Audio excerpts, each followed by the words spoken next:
Now, across Texas, the issue is... I'm Greg Groogan in Houston. I'm Stephen Dial in Dallas. I'm Rudy Koski in Austin, and this is Texas. The issue is...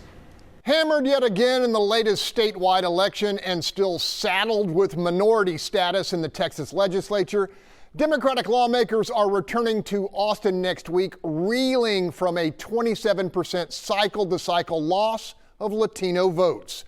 Their response? Continue waging what they consider the good fight against school vouchers and for reproductive rights. When the gavel falls to launch the 89th legislative session, Houston Democrats Ann Johnson and Christina Morales are hoping colleagues on both sides of the aisle will heed polls indicating a majority of Texans believe the state's abortion ban is far too harsh, especially when the mother's health is in jeopardy. We've heard about the situation in which individuals who go in under a pregnancy complication that risk their life, their fertility, that is the life of the mother, and we ought to allow medical professionals to get back to making that determination around health care in a pregnancy complication. These are not elective abortions. These are individuals that show up at the hospital in crisis. If we can at least make an exception for these women who are literally bleeding to death, that are suffering from sepsis, dying, we're leaving children without a mother. We must look at this. We must listen to the doctors, and we must do what's right for Texas women. And then there's the bellwether issue of what Governor Greg Abbott calls school choice, a multi-billion-dollar proposal to allow public education funds to follow the child, even if it's to a private campus. Both Morales and Johnson believe, if approved, a substantial voucher program will devastate cash-strapped districts and the communities which depend on them. We're certainly going to fight back. We don't want it at all. And I think most Texans, if they understand what this bill does, taking taxpayer dollars and funding private schools, most Texans won't want that. But because we are worried that the governor could be right and he has the votes, we're going to try to make sure that it's the most watered down piece of legislation that we can get. The question is, everybody can go to private school if they want. The question is, are they going to take your tax dollars to do it? For people that don't need it. It is welfare for the wealthy, and it is a scam against public ed. And when it comes to billions of surplus dollars to appropriate, both Johnson and Morales insist Democrats want a hefty share spent on a public ed system they consider chronically underfunded when compared to the rest of the country. We have grossly underfunded public ed for decades. We're 46 in spending. Definitely number one, public education. As for who Democrats will ultimately back for House Speaker, Representative Johnson offered a pretty telling clue. You have one speaker candidate who said basically no. There's no place for Democrats in the House. There's no place for an individual that represents 200,000 Texans. And that goes for all my colleagues. In contrast, Morales is among 24 Democrats publicly supporting the largely symbolic candidacy of a fellow House progressive. If we're going to support a Republican candidate, what are they going to do for the millions and millions of Democrats in Texas? My one-word description, undaunted. Stephen, what's your word? Mine, uphill. All right, Rudy, lay it on me. I was thinking about strumming up some Stevie Ray Vaughan and say double trouble, but Greg, I'm going to go with consequences. Consequences, okay. Let's leave it right there. The Fox Texas Trio will be back to unpack Democratic prospects on the other side of this break. Welcome back. There's a piece of wisdom that goes something like this. If you always do what you've always done, you'll always get what you've always gotten. For Texas Democrats, that course has been a recipe for a heaping helping of defeat, and yet progressives in the Lone Star State appear to be doubling down. Serious question, Rudy, are Democrats on the cusp of irrelevance at the Texas Legislature? Well, since we're in the playoff season, I'll use the word benched. may be the better word. That can go along with my word consequences. You know, politics can be like playing the stock market.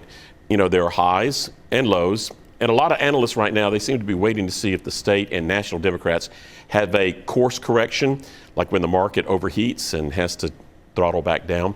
Party loyalists, though, they're still struggling with the shock from the election, along with addressing their own hypocrisy after party bosses tossed out all the Democrat primary votes and orchestrated an Oval Office coup. On the state level, the GOP attempt to shut out House Democrats, even the moderates, you know, I think that can be traced back to the walkouts that the Democrats orchestrated in recent sessions. Quorum breaks, like the time that they ran off to D.C. to protest things like voter ID and election security reforms, pretty reasonable stuff. You know, how quickly the political war cry, every vote counts, was forgotten then. So the consequences may be a session with Democrats holding a clipboard of wish list legislation, hoping the GOP overlords will put them into the game, toss them a few political crumbs. Maybe not. Greg? All right, Stephen, is there a way for Democrats in Austin to have it both ways? That is, remain loyal to core principles while improving their message and appeal to moderate Texas voters? And Democrats definitely have to exhibit a balancing act, right? On the front end, they're trying to make sure that their guy wins speaker. And, you know, Texas is so different where Democrats, I've never been in a state where Democrats vote for the Republican speaker, but the dynamics are different here in Texas politics. But also, Democrats have to go back to the drawing board to see what will stick. They can't just be so extreme. Just like when Republicans lose at times, either statewide or nationwide, it's the extremes that turn the majority off in some instances. So Democrats have to find a couple of those core issues that will allow them to make gains while also still trying to hold their ground. All right, Rudy, the speaker's race is critical to Democratic fortunes. And you heard what Ann Johnson said, presumably about David Cook. Does this bode well for Dustin Burrows' chances of winning the gavel with a bipartisan coalition? You know, Greg, some type of compromise selection may eventually win the speaker's gavel. You know, what may bring that about is all the toxic rhetoric from voices like Ken Paxton and Lieutenant Governor Dan Patrick we've been hearing lately. Patrick, just a few days ago, reported, he said that those who support Burrows, if they were at the Alamo years ago, they would have been the ones who have crossed Travis's line in the sand and run off from the fight. You know, crass call-outs like that typically don't make friends and make targets dig in. Consequences, right? Which could help a dark horse speaker's race candidate to emerge, maybe even help a few moderate Democrats under the pink dome. It is going to be interesting to see how this one plays out.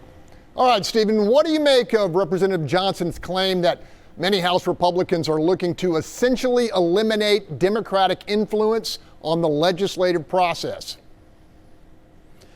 I mean, they have the majority, right? And their majorities grew. So that doesn't sound like a shocking statement to me or accusation to me. If that is true, we'll have to wait and see. Things definitely will be different. Even if Dustin Burrows becomes the Speaker of the House, I think he's even going to have to make some concessions in some ways that Dade Phelan didn't have to do. So I know we'll be under the pink dome next week to see.